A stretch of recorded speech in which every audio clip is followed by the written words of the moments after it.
what do you think about the whole modern dating process? How do you find a partner that you can stay with for the rest of your life? So we are absolutely doing it wrong. And, but there is a way you can do it. And I am such a fan of this psychologist, Ty Tashiro. I adore him. He's brilliant. He's lovely. He's also very humble. Just a wonderful, salt of the earth guy.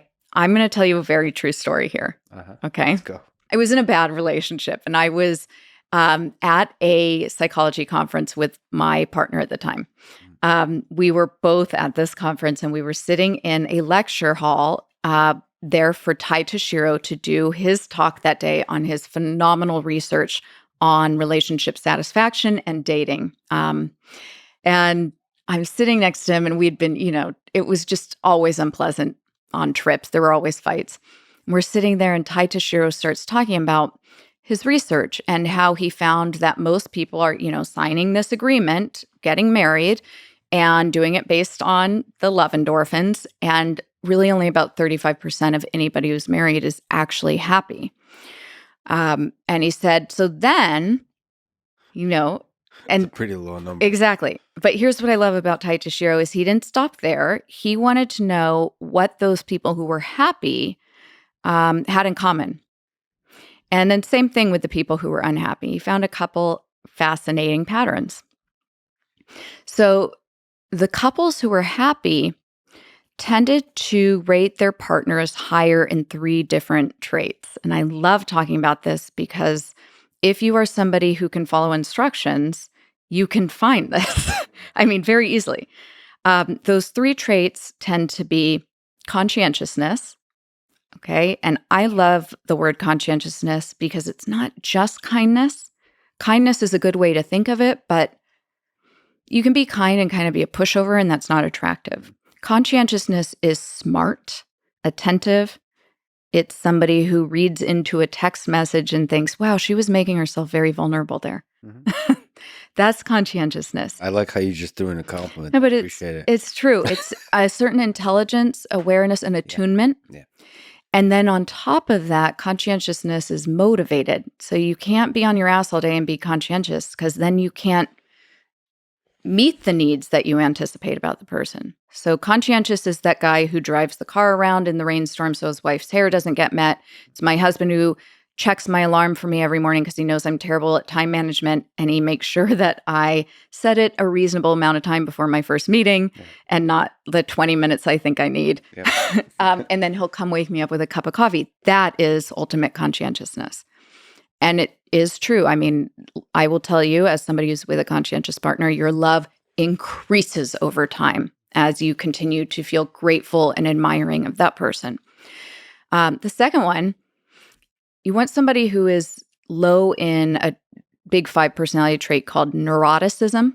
You want somebody emotionally stable in a way. Now, this doesn't mean you can't have somebody who doesn't get the blues or struggle with mental health issues. Trust me, Ty is with somebody who, I'm all over the place. But you want somebody who kind of owns their shit and isn't going to just be emotionally unstable all over. You want somebody who is generally happy and has some life satisfaction.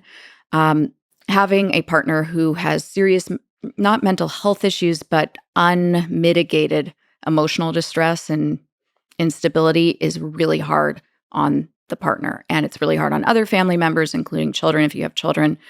So it's just a predictor of happiness. So there's a certain threshold of chaos that if you exceed it, it's going to be destructive to a long-term relationship. A perfect description. But then again, chaos. Not the mystery chaos you love with your little poet brain. Yeah. I'm talking more like just somebody who there's just no peace. Yeah. There's no peace. There's a problem with everything. Everything becomes more difficult. Going to a party is a chore. You don't know if they're going to have a meltdown at the party or how many complaints about your friends or everything is a problem. So you want somebody who has just some resiliency. I think is a good term for it. Some flexibility. Some spice is okay, but not too much. Like right. Flexibility, resiliency, easygoing. Yeah. Okay. The third is really interesting, I think. So he found that having a partner with sort of moderate adventurousness, not high adventurousness, actually leads to greater satisfaction. And the reason for that is high adventurousness equals novelty seeking. Wow. Shiny new things. And so if you're in a monogamous relationship, if that is what's important to you, it's going to be very hard for a partner who is novelty seeking to be faithful. So that will cause a lot of pain. But also, novelty seeking people tend to always have new projects, new interesting things. And so their attention is drawn away from the relationship. And so you can just feel pretty neglected or unimportant. But a little bit. But you want a little bit of adventurousness. So you want your person to be sort of self-motivated, individuated, have their own interests, not completely dependent on you. But also, I mean, low adventurousness is not a bad thing. Ultimately, what you're getting with low to moderate adventurousness is that rock, that feeling of stability, that home. And I made some references earlier, like when you're 70 and you turn to your partner, do you want him to be hot? Or, for instance, my dad has dementia right now.